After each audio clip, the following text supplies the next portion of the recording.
난 싸움을 싸우고 나의 달려갈 길을 마치고 믿음을 지켰다. 이렇게 표현합니다. 이제 끝난 걸 압니다. 왜냐하면 사형 온도가 내려졌어요. 감옥에 있습니다. 이제 언제 날짜가 되면 자신은 순교의 잔을 마시게 됩니다. 죽음을 눈앞에 두고 있고 순교가 결정이 돼 있다고 한다면 아마 그런 겨울을 지내야 된다면 굉장히 혹독한 겨울이 될 것 같습니다. 그래서 인생의 겨울을 사도 바울이 맞이합니다. 그런데도 계절적으로도 또한 겨울이었어요. 겨울이 눈앞에 와 있습니다. 바로 그때 사도 바울은 자신의도 유언과도 같은 편지를 믿음의 아들 디모데에게 보내면서 편지를 보냈는데 그게 디모데 후서입니다. 그리고 바울은 예배소에 머물고 있는 디모데에게 당부를 합니다. 마지막으로 네 얼굴 한번 보자. 그래서 9절에 보시면 너는 어서 속히 내게로 오라. 21절 보면 겨울 전에 너는 어서 오라. 보고 싶은 겁니다. 영적 아들 바로 디모데에 대해서 바울은 애착을 가지고 있었고 그를 마지막으로 봤으면 하는 생각이 있습니다. 그 당시 겨울은 지중해 어느 지역이나 마찬가지겠지만 여름철이 지나고 폭풍이 대작하게 됩니다. 그래서 대부분 파도가 크게 치게 되기 때문에 우리가 섬에 여행을 가는 것은 대단히 위험합니다. 사실은. 왜냐하면 다른 위험이 아니라 일정대로 진행이 안 될 확률이 높아요. 우리 집사람이 저보고 울릉도 한번 가보자고 얘기한 게 한 20년 될 겁니다. 그래 한번 가자 그랬는데 여름에 기회 놓치고 나면 가을이에요. 가을에 저보고 가재요. 좀처럼 마음에 안심이 안 돼요. 왜냐하면 들어가서 만약 일기가 갑자기 변해서 파도가 치게 되면 못 나옵니다. 그럼 이건 낭패잖아요. 그래서 그렇게 그 핑계를 대고 20년을 견뎌왔어요. 안 돼, 가을에는 안 되는 거야. 바람이 불고 태풍이 불고 그러면 힘들어. 그 20년째 이러고 있는데 여러분은 혹시 기회가 되시면 빨리 갔다 오시기 바랍니다. 저는 앞으로도 지킬 의사가 별로 없는 것 같아요. 그럴 생각이 별로 없습니다. 왜냐하면 여름은 한정돼 있고 시간은 짧고 또 섬에 들어가서 나온다는 것도 쉽지 않고 이 지중해 날씨도 똑같습니다. 그래서 좀 보고 싶은데 만일 마지막 출항하는 배에 그걸 타지 못하면 어떻게 될까요? 보고 싶어도 보지 못하고 만날 수 없고 그리고 목적을 이룰 수가 없습니다. 봄이 될 때까지 기다려야 됩니다. 순교를 눈앞에 두고 있고 사랑하는 믿음의 아들 디모데의 모습을 보고 싶은데 그런 간절한 마음이 있었지만 겨울이 되면 모든 것이 수포로 돌아갑니다. 속히 자신에게 오라고 당부합니다. 우리는 계절적으로 겨울에 도달했습니다. 겨울을 맞이하는 우리의 자세가 어떠해야 될지 우리가 말씀을 통해서 생각하면서 은혜를 나누려고 합니다. 오늘 사도 바울은 말 그대로 오늘 7절 말씀대로 선한 싸움을 싸우고 달려갈 길을 마치고 믿음을 지켰습니다. 이제 인생의 마지막 겨울 순교만 남아 있어요. 그때 인생을 정리하면서 그는 세 가지로 정리하고 있습니다. 첫 번째가 바로 다른 사람들과의 관계, 인간관계를 아름답게 정리하고 있는 모습을 볼 수 있습니다. 오늘 본문에 여러 사람의 이름이 나옵니다. 바울의 삶 속에서 그가 만났고 거쳐갔던 사람들입니다. 그 가운데 데마, 마가, 알렉산더 이 세 사람은 아마 굵직하게 바울의 삶에서 잊혀지지 않는 그런 역할을 했던 것 같습니다. 오늘 10절 보시면 데마는 이 세상을 사랑하여 나를 버리고 데살로니가로 갔고 그레스게는 갈라디아로 디도는 달마디아로 갔다. 여기 나오는 그레스게 디도는 신실한 일꾼입니다. 그들은 교회 일 때문에 부득이 바울의 곁을 떠날 수밖에 없었습니다. 문제는 데마입니다. 그는 교회 일 때문이 아니라 스스로 바울의 곁을 떠나갑니다. 세상을 사랑해서 자기의 고향 데살로니가로 그가 가버렸던 겁니다. 데살로니가가 어떤 교회입니까? 바울이 복음을 전하다가 불과 한 석 달 정도 복음을 전했는데 놀랍게 능력이 나타났던 교회예요. 믿음의 역사, 사랑의 수고, 소망의 인내가 나타났던 교회입니다. 그런 교회에서 오늘 어떻게 보면 데마라고 하는 사람은 헌신을 했고 그리고 지금까지 잘 나왔습니다. 그래서 옥중서신인 빌레몬서와 골로새서를 보면 그 말미에 데마 이름이 나옵니다. 골로새서 4장 4절이나 빌레몬서 1장 24절에 보면 데마를 나의 동역자라고 표현합니다. 그만큼 데마는 바울과 함께 있고 많은 시간을 하나님의 복음을 위해서 달려갔습니다. 근데 정작 어느 정점에 와 있습니다. 그 정점은 뭐냐면 이제 바울과 함께 했지만 바울은 2차 투옥이 됐고, 근데 이미 결론은 나 있습니다. 사형 언도는 내려진 상태고, 그리고 사형 언도가 되어지면 저는 쓸쓸히 그 땅을 떠나가야 돼요. 고난이 오래되고 참지 못할 정도의 이와 같은 어려움이 그에게 눈앞에 펼쳐지게 되니까 그만 세상으로 데살로니가로 다시 가버리고 말았습니다. 자기 곁을 떠나가는 데마를 바라보는 바울의 마음은 너무 아팠던 것 같아요. 그래서 그는 디모데에게 이렇게 말씀합니다. 디모데야, 데마는 이 세상을 사랑해서 나를 버리고 데살로니가로 가버리고 말았구나. 이 말씀을 하는 바울의 의도는 뭡니까? 나쁜 놈이라는 그런 표현이 아닙니다. 넌 나를 배신했잖아, 이런 것도 아닙니다. 그는 디모데에게 너는 그런 놈이랑 두 번 다시 상종하지 말아라, 이런 의미도 아닙니다. 바울 마음속에는 데마를 향한 연민의 정이 있었습니다. 데마의 영혼을 불쌍히 여기는 마음, 아쉬워하는 마음이 그대로 담겨 있었습니다. 내가 살면 이제 얼마나 더 산다고 네가 벌써 떠나느냐. 조금만 더 참았으면 좋았을 텐데 참지 못하고 떠나갔구나라는 거예요. 데마의 영혼을 불쌍히 여기는 연민의 정으로 이 말씀을 기록합니다. 그래서 11절에 보시면 누가만 나와 함께 있느니라. 옥중에서 지금 누가가 뭐하고 있습니까? 뒷바라지하고 있어요. 내가 올 때 마가를 데리고 오라. 저가 나의 일에 유익하니라. 사도 바울은 바나바와 함께 1차 세계 선교 여행을 시도합니다. 그때 함께 했던 사람이 누굽니까? 마가예요. 여러분이 알고 있는 사도행전에 보면 마가의 다락방에서 120문도가 기도할 때 성령이 오순절 성령이 그들에게 임합니다. 마가는 집안이 부자예요. 다락방에 120명이 기도할 정도로 넓은 다락방을 갖고 있는 집입니다. 그가 헌신했습니다. 성령의 충만함을 받았고 초대교회에서 선교의 비전에 그가 함께 했었습니다. 그 당시의 선교는 우리가 상상하고 있는 이 정도가 아닙니다. 완전히 무에서 유를 창조하는, 전혀 없는 상태에서 하나님 그리스도의 복음을 증거하는 겁니다. 환난, 핍박 이루 말할 수도 없었을 겁니다. 마가는 중도에서 사도 바울과 함께하면서 그 어려움을 견뎌내지 못합니다. 결국 포기했습니다. 그리고 혼자 예루살렘으로 돌아갑니다. 그 일이 있은 후 바울은 다시 2차 선교 여행을 떠나게 되는데 바나바가 또 마가를 데리고 와요. 마가가 변화됐다는 겁니다. 저번엔 그렇게 했지만 이번엔 다를 거라는 겁니다. 그런데 바울은 바나바와 싸워요. 안 된다. 어떻게 중도에 간 사람을 내가 같이 할 수 있겠느냐. 그걸 어떻게 해요? 결국 그 문제 때문에 갈라집니다. 그래서 바울은 실라를 데리고 따로 선교 여행을 가고 바나바는 마가를 데리고 선교 여행을 갑니다. 오랜 세월이 흘렀습니다. 각자의 사역을 잘 감당했던 것 같아요. 그리고 이제 사도 바울은 자신에게 다가온 인생의 겨울을 만났습니다. 이것은 하나님이 자신을 부른다는 것을 알았고 자신의 달려갈 길이 끝났다는 것도 알았어요. 여기까지구나. 내가 스바나까지, 스페인까지 복음을 전하려고 하는 계획이 있었는데 하나님은 로마 옥중에서 마지막 이 로마서를 기록하고 또 많은 서신서를 쓰고 그리고 이것이 내가 마지막 가는 길이구나 이렇게 생각했어요. 하나님 앞에 서야 할 텐데 그때 마가가 기억이 납니다. 마가와 지난날 선교를 한다고 하면서 마음이 하나 되지 못하고 이해하지 못했던 그때를 생각하면서 그를 불러서 그의 마음을 위로해 주려고 합니다. 마가야 그때 힘들었지, 마음이 굉장히 아팠겠지, 미안하다, 섭섭하다. 하지만 그때 내가 좀 심한 게 아니냐. 미안한. 정작 누가 잘못했습니까? 마가가 잘못한 거거든요. 그런데 바울은 마가를 데려오라는 겁니다. 그를 불러 위로하고 난 후에 바울은 하나님의 부름을 받기를 원했던 겁니다. 잘못은 누구에게 있었습니까? 마가에게 있었어요. 그런데 바울은 그것을 따지지 않고 마가의 아픈 마음을 위로해주고 싶었던 겁니다.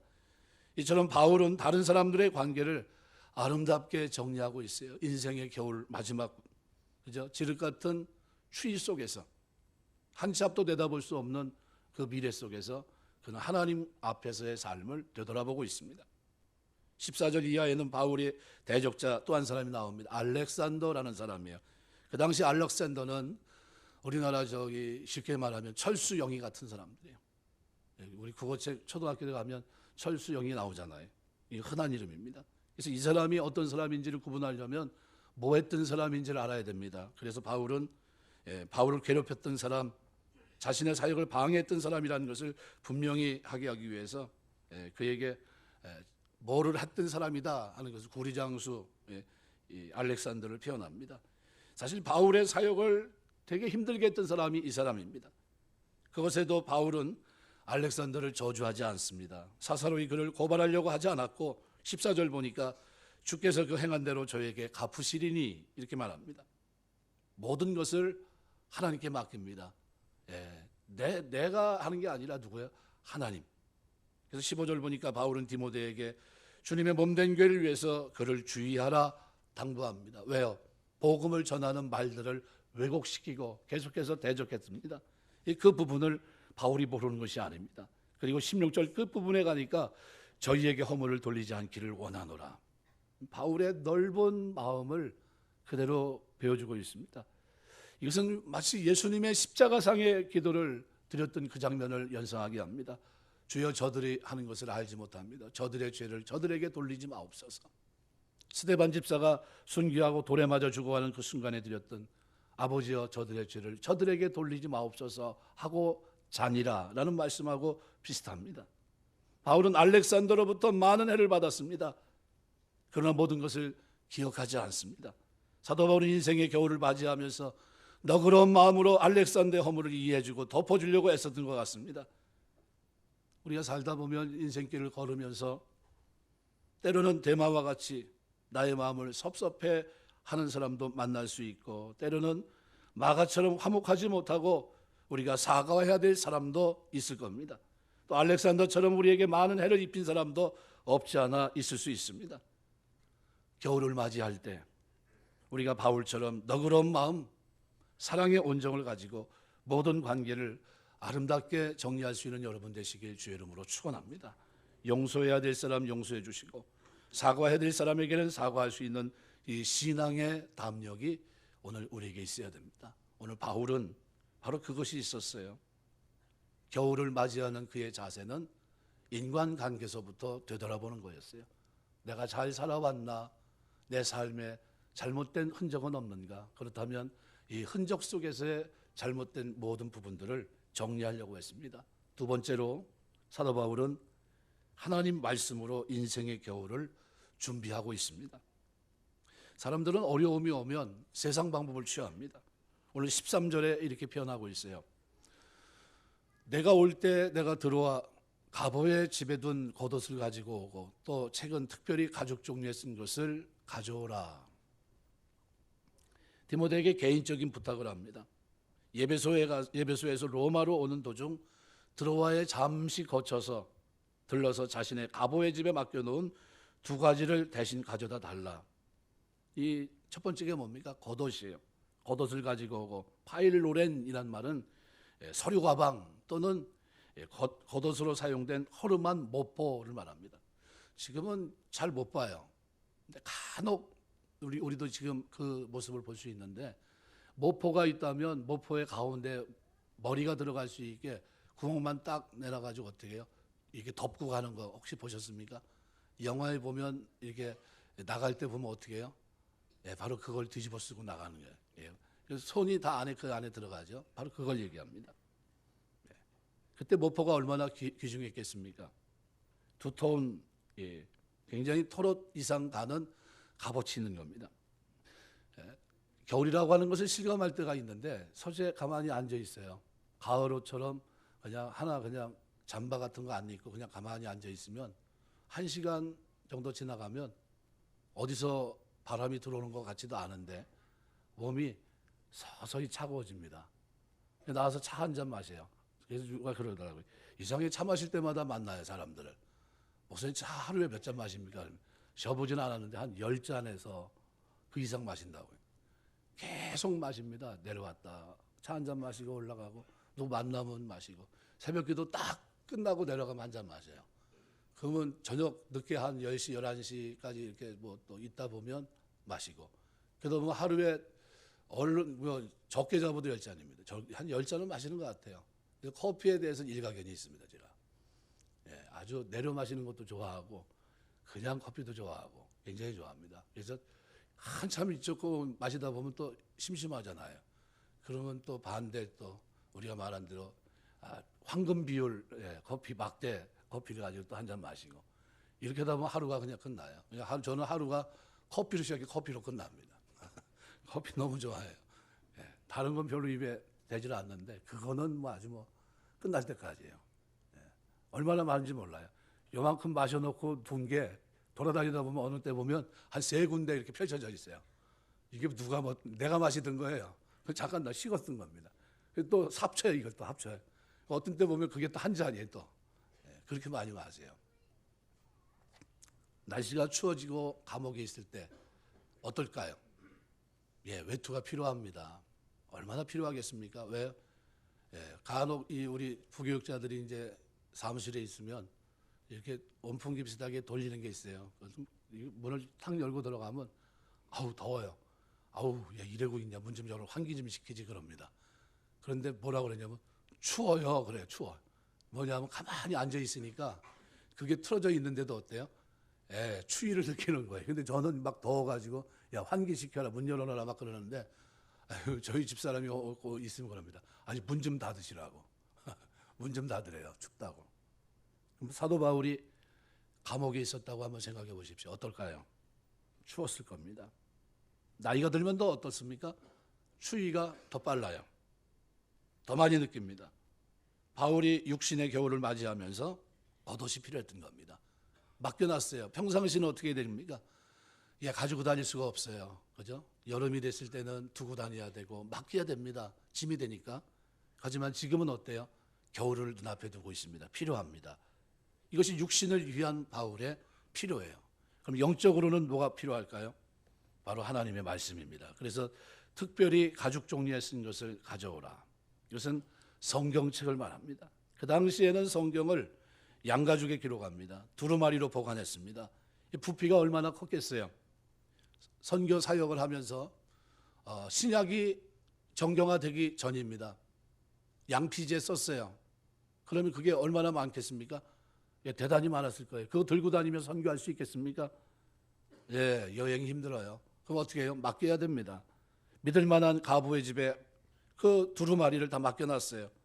바울은 인생의 겨울을 맞이했습니다. 이제는 더 이상 어디 갈 데도 없고 오라는 데도 없고 갈 수도 없고 이제 하나님의 부름 받는 마지막 장면만 남았어요. 이제 하나님의 말씀인 성경, 여태까지 펴보지 못했던 성경이 보고 싶었던 겁니다. 여러분 우리가 보고 있는 이 성경은 18세기나 돼서 지금 보고 있는 겁니다. 인문주의자들이 등장하면서 에라스무스 같은 사람이 등장하면서 활자를 찍어냅니다. 그 전까지는 우리가 이렇게 보지 못해요. 그래서 요한계시록 1장 3절에 보면 이렇게 배웁니다. 이 예언의 책을 읽는 자와 듣는 자와 그 가운데 기록한 것을 지키는 자가 복이 있다. 읽는 자와 듣는 자가 기록되어 있어요. 왜 듣는 자가 왜 필요합니까? 읽을 수가 없었어요. 아무나 그것을 가지고 있을 수가 없었습니다. 그래서 앞에 쓴 사람이 어떻게 해요? 읽어주는 거예요. 읽으면 듣는 거예요. 그랬던 겁니다. 그랬던 거를 지금 우리는 어떻게 해요? 66권 정경을 만들고 그 하나님 말씀을 읽게 됐습니다. 신약 열심히 읽으시기 주 이름으로 축원합니다. 금년에 몇 번이나 읽으셨는지 모르겠어요. 열심히 읽으셔야 돼요.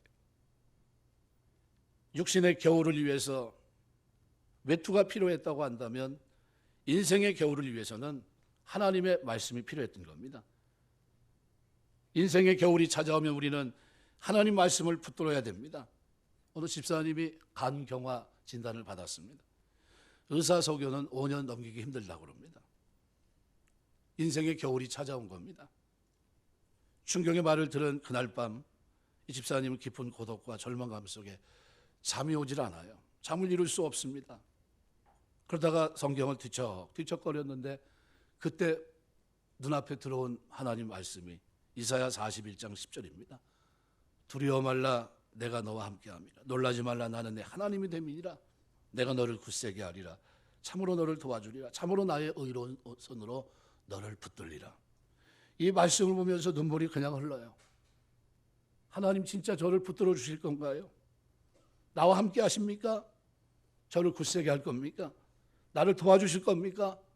라는 질문을 던지면서 그냥 자연스럽게 기도가 돼요. 이 말씀을 암송하면서 날마다 그 말씀을 통해 시도 때도 없이 암송하고 그 말씀을 고백하고 그리고 기도하기 시작했어요. 그리고 어느덧 6년이 흘렀습니다.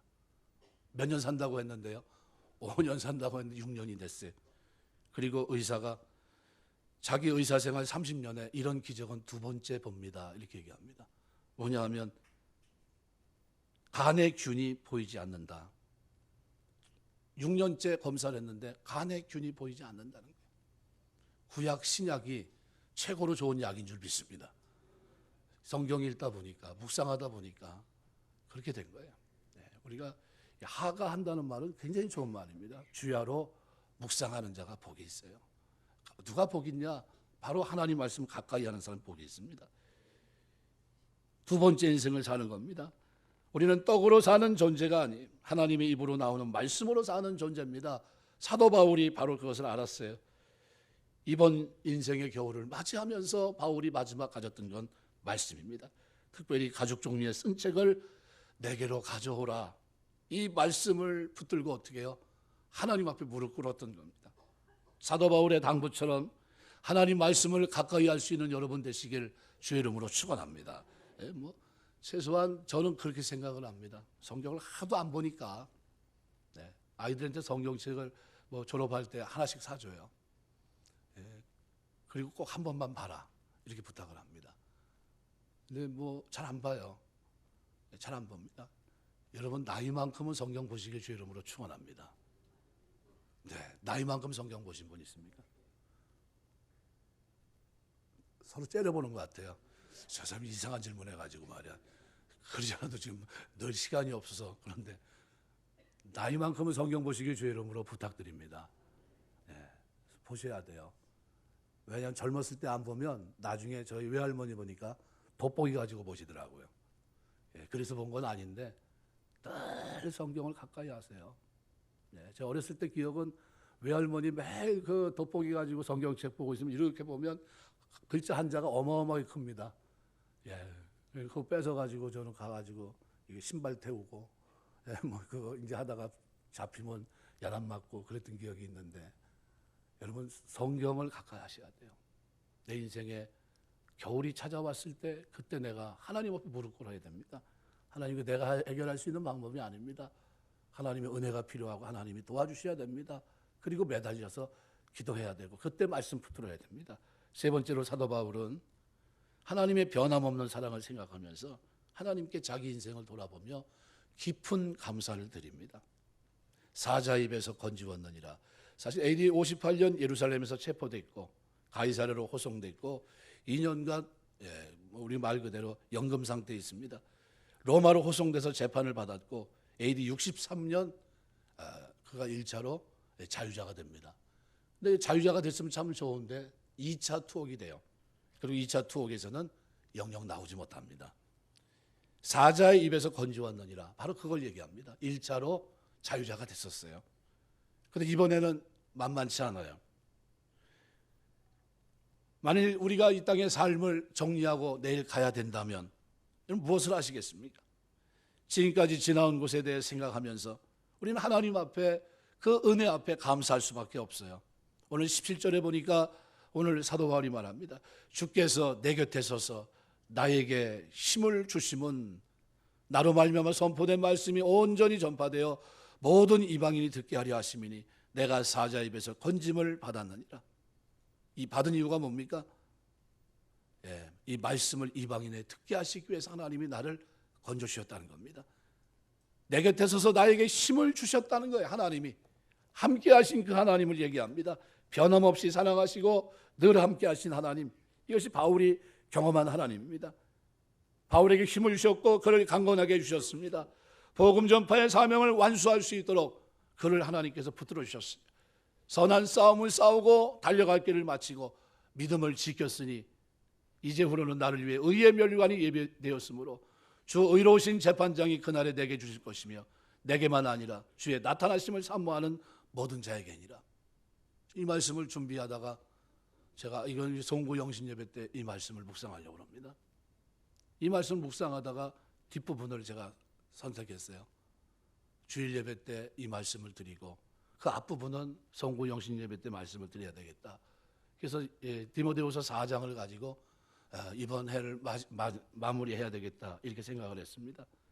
오늘 18절에 보면 무서운 사자 입에서 바울을 지켜주시고 구원해 주신 그 하나님을 생각하면서 바울은 하나님의 은혜에 감사할 수밖에 없었습니다.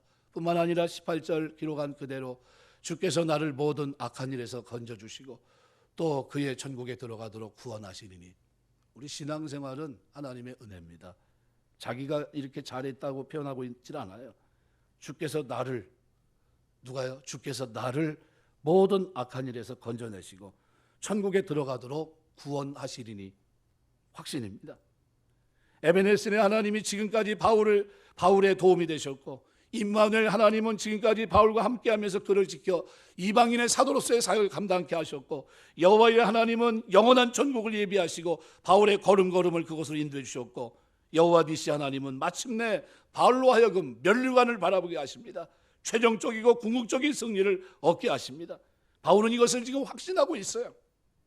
생각해 보니까 은혜였고 말할 수 없는 감격이 그를 감옥에 있지만 하나님을 찬송하게 만듭니다. 그래서 18절 끝부분에 보니까 그에게 영광이 세세 무궁토록 있을지어다. 아멘. 누구에게 영광을 돌립니까? 하나님께 영광 돌리고 있어요. 지금 자기의 추운 겨울이에요. 인생의 혹독한 겨울입니다. 영적인 어려움이 있었어요. 그런데 그는 그 자리에서 뭐 하고 있어요? 하나님을 찬송하고 그 하나님 앞에 감사하고 그 속에서 기뻐하는 사도 바울의 모습이 담겨 있어요. 인생의 추운 겨울 앞에 자기 인생은 아무것도 미래가 없어 보이는데 그는 그 미래를 다가오실 그리고 성취하실 그 하나님 앞에서 바라보고 있습니다.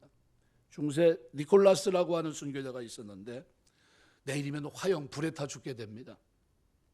마지막 밤입니다. 동생이 그를 위로하려고 감옥으로 찾아왔어요. 형님, 오늘이 형님과 제가 마지막 날인데 제가 무슨 말로 형님을 위로해 드려야 될지 모르겠습니다. 그때 형이 이렇게 얘기합니다. 얘야, 별 걱정 다 하는구나.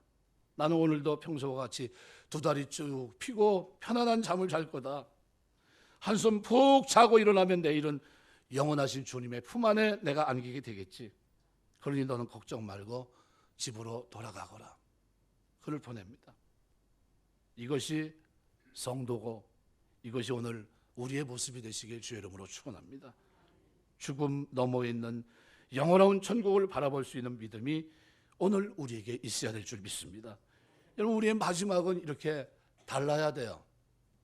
사도 바울의 삶의 모습을 보면서 그의 삶이 예사롭지 않다는 것을 우리가 다시 한번 느끼게 됩니다. 전에 제가 미국 강변교회에 있었던 이 얘기를 제가 말씀을 드렸는데, 한 아이가 학교를 다닐 수 없었어요. 9살이 됐는데 학교를 다닐 수 없는 처지가 돼가지고 그때서부터 신앙생활을 하면서 남의 가게에서 점원으로 살아야 됩니다. 자기 친구들은 학교 가요. 자기는 가게로 출근합니다. 모진 시련을 겪으면서 살아갑니다. 결혼도 했어요. 배우지 못했습니다. 그의 삶에는 오직 하나님 그리고 가게밖에 몰라요. 정직과 절제를 최고의 자산으로 삼고 개미처럼 열심히 일을 합니다. 얼마나 힘들었을까요? 남들에게 말 못하고 살아야 되니까. 그럴 땐 그가 교회를 건축할 때 자신이 오랜 세월 동안 모아온 4억 달러를 선뜻 헌금으로 쾌척합니다. 그렇게 해서 지어진 교회가 미국 강변교회예요. 종이 68개 달린 종각이 있는 교회입니다. 종을 한번 치면 멋진 음악에 취해서 사람들이 발걸음을 멈춰요.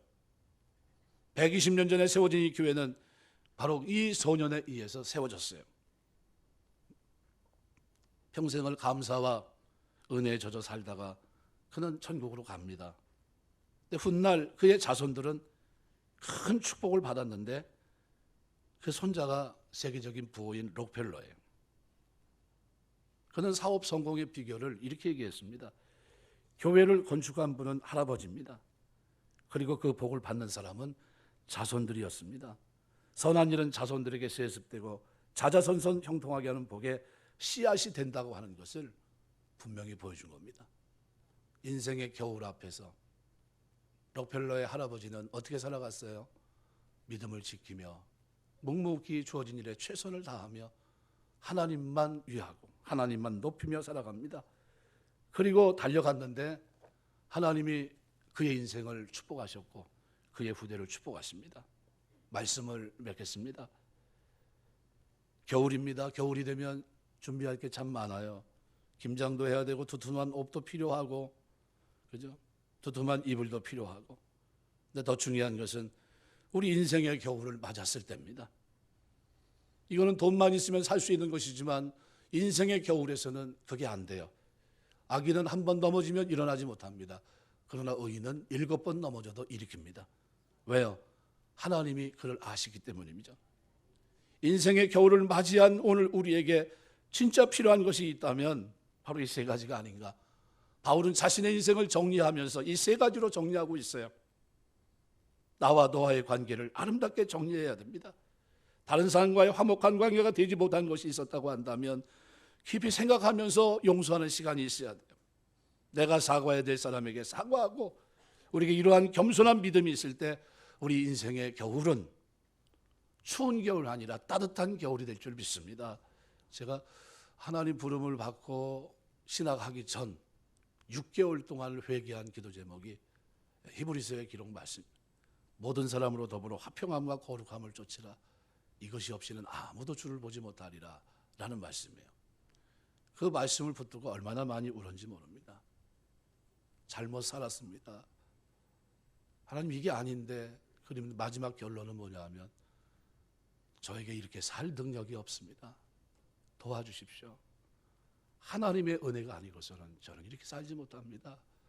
영광에 산다고 하지만 영광을 가릴 수밖에 없는 연약한 인생임을 제가 고백합니다.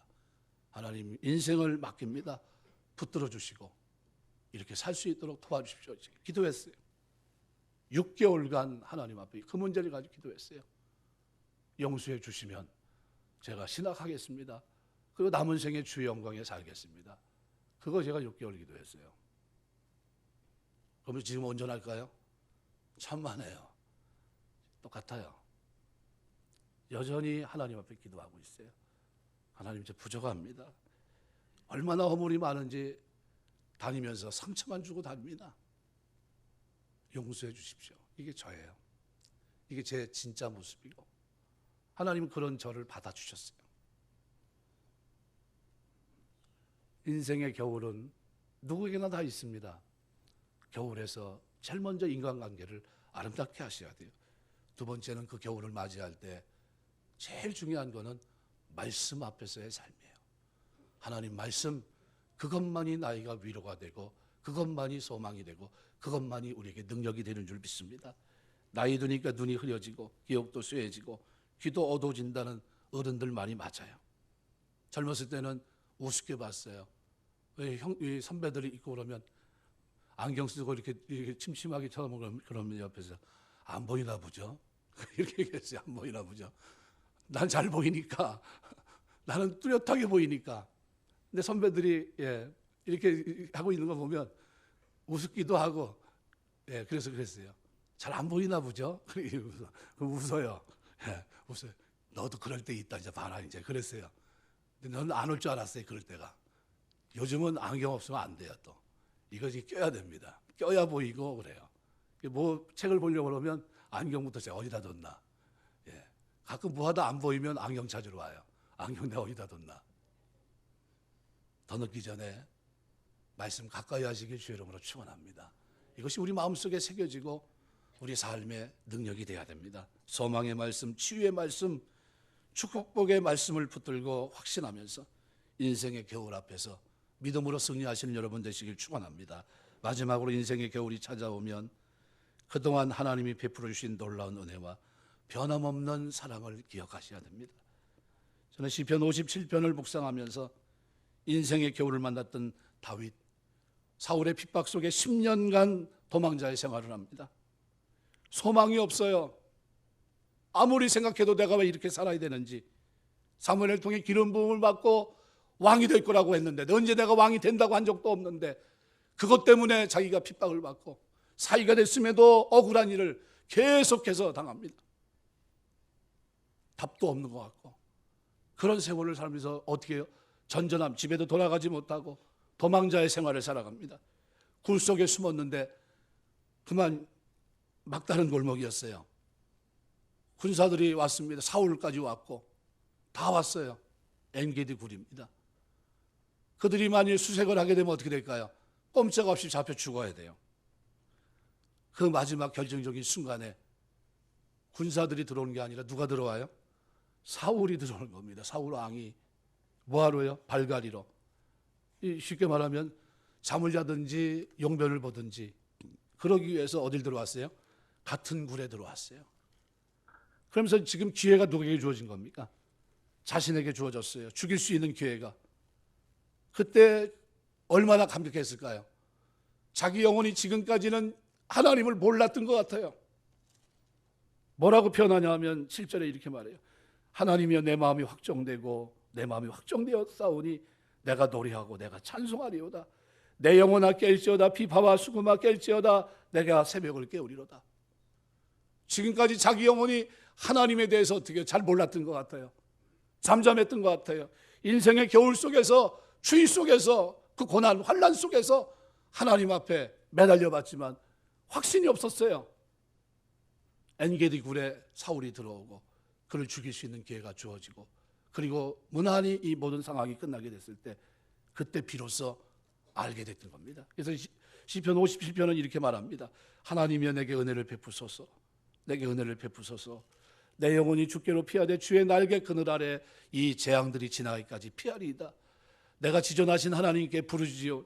곧 나를 위해 모든 것을 이루시는 하나님께로다. 그가 하늘에서 보내사 나를 삼키려는 자의 비방에서 나를 구원하실지라. 하나님이 그의 인자와 진리를 보내시로다. 내 영혼이 사자들 가운데 살며 내가 불사르는 자들 중에 누웠으니 곧 사람의 아들들 중에라. 그들의 이는 창과 화살이요 그들의 혀는 날카로운 칼 같도다. 하나님이여 주는 하늘 위에 높이 들리시며 주의 영광이 온 세계에 높아지기를 원하나이다. 그들이 내 걸음을 막으려고 그물을 준비하였으니 내 영혼이 억울하도다. 그들이 내 앞에 웅덩이를 팠으나 자기들이 그 중에 빠졌도다. 하나님이여 내 마음이 확정되었고 내 마음이 확정되었사오니 내가 노래하고 내가 찬송하리이다.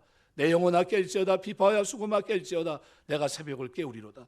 주여 내가 만민 중에 주께 감사하오며 문나라 중에 주를 찬송하리이다. 무릇 주의 인자는 커서 하늘에 미치고 주의 진리는 궁창에 이르나이다. 하나님이여 주는 하늘 위에 높이 들리시며 주의 영광이 온 세계에 높아지기를 원하나이다. 하나님의 그 헤세드 은혜를 나중에 깨달아요. 버리지 않고 끝까지 사랑하시고 지키시고 함께하시고 인생의 겨울에서 하나님의 은혜를 체험하게 하는 역사를 다시 깨닫습니다. 그리고 뭐라고 표현합니까? 자기 영혼을 향해 말합니다. 내 영혼아 깰지어다. 내 영광아 깰지어다. 비파와 수금아 깰지어다. 내가 새벽을 깨우리로다. 하나님 앞에 뭐하러 깨웁니까? 찬송하고 기도하고 하나님 앞에 감사하겠다는 게. 인생의 겨울에서 누굴 만났습니까? 인자하신 하나님. 헤세드 사랑으로 영원토록 살아가시고 함께하시고 건지시는 그 하나님을 그가 만났어요.